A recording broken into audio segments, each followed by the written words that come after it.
Olha só, a gente vive num mundo com quase 200 países, cada um com seus próprios interesses. Já pararam para pensar como é que isso tudo não vira uma bagunça completa? A verdade é que existe uma espécie de livro de regras global. E hoje a gente vai entender como ele funciona. Então, a grande questão é essa, né? Como é que mais de 190 nações, cada uma puxando para o seu lado, conseguem conviver sem que o mundo mergulhe no caos? A resposta, olha, é bem mais interessante do que parece. Pois é, acontece que existe sim um livro de regras global.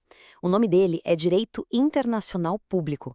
E é exatamente isso que a gente vai fazer agora. Vamos abrir esse livro juntos e dar uma espiada nas suas páginas mais importantes. Beleza. Então, como vai ser nossa jornada? Primeiro, a gente vai entender o que é esse tal de livro de regras global. Depois, se liga, teremos 3 lições bem rápidas: as regras escritas, as não escritas e quem foram os arquitetos da lei. E para fechar, vamos ver por que esse é um livro que, na verdade, nunca para de ser escrito. Para começar, é bom deixar claro, esse livro de regras não é um livro de verdade que fica guardado a 7 chaves. Pensa nele mais como um sistema, sabe? Um conjunto de fontes que ditam as regras do jogo entre os países e outras organizações internacionais. Então vamos lá para a nossa primeira lição. Vamos começar pelo mais fácil de entender: as regras que estão de fato escritas. Estamos falando dos tratados. Mas o que é um tratado, afinal? É bem simples, na verdade. Pensa num contrato, só que entre nações. É um acordo oficial, super sério, que tem força de lei e que diz o que cada um pode ou não pode fazer. E olha, alguns desses capítulos do livro de regras são famosos e afetam a nossa vida diretamente. Tem a Convenção de Viena, que é tipo o manual de como se escrevem as regras. As Convenções de Genebra, que tentam trazer um pingo de humanidade até para a guerra. O Acordo de Paris, que é o nosso plano global para lidar com a crise do clima. E, claro, a Declaração Universal dos Direitos Humanos, que é a base de tudo, né? A fundação da dignidade humana. E o que faz tudo isso funcionar é um princípio-chave, com nome em latim que parece complicado, mas a ideia é simples: Pacta sunt servanda. Basicamente significa que o combinado não sai caro, ou seja, acordos devem ser cumpridos. Um tratado não é uma sugestão, gente, é lei. Se um país assinou, ele tem a obrigação de seguir à risca. Ok, já vimos as regras escritas. Mas e as regras que não estão no papel? É isso que a gente vai ver na nossa segunda lição. E acredite, elas são tão importantes quanto. Então, olha que legal essa comparação.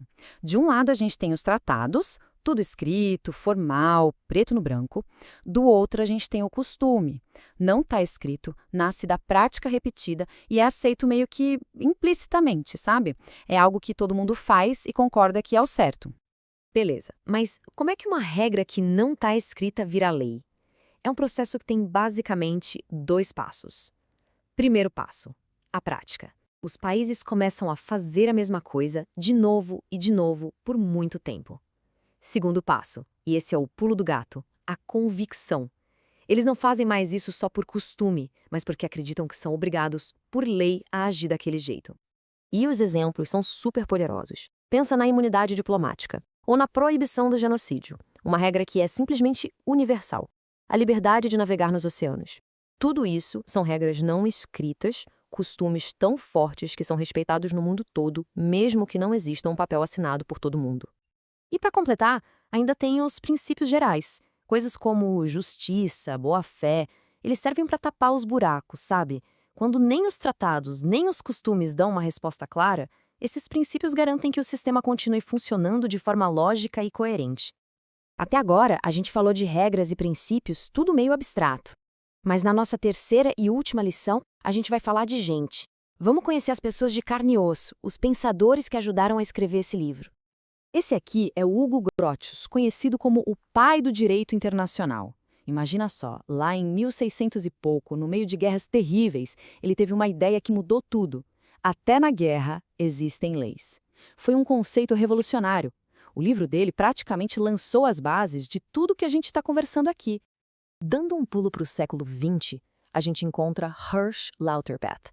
A grande sacada dele foi dizer que a lei não serve só para apagar incêndio, para evitar guerra. Não!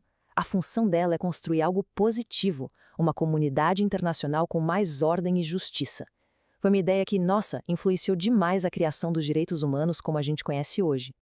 E tudo isso nos traz para a nossa conclusão. Porque, veja bem, esse livro de regras não é uma peça de museu. empoeirado numa estante. Pelo contrário, é um livro que está sendo escrito agora, enquanto a gente conversa, se adaptando aos problemas do nosso mundo. E a prova disso está aí todos os dias no noticiário. Terrorismo global, tráfico de pessoas, a crise ambiental, pandemias. Nenhum desses problemas para na fronteira. Eles são globais. E a única forma de lidar com eles é escrevendo novos capítulos nesse livro de regras, juntos. Então, o ponto principal é esse. O jogo mudou. O livro de regras está sempre evoluindo. E hoje em dia não são só os governos que dão as cartas. ONGs, empresas, indivíduos, todo mundo ajuda a moldar o futuro dessas regras. O sistema está ficando mais complexo e, ao mesmo tempo, mais representativo. E isso nos deixa com uma pergunta para o futuro. Diante de tudo que vem por aí, quem vai escrever o próximo capítulo? Quem vai definir as regras para os desafios que a gente mal consegue imaginar ainda? A resposta, no fim das contas, está sendo construída por todos nós.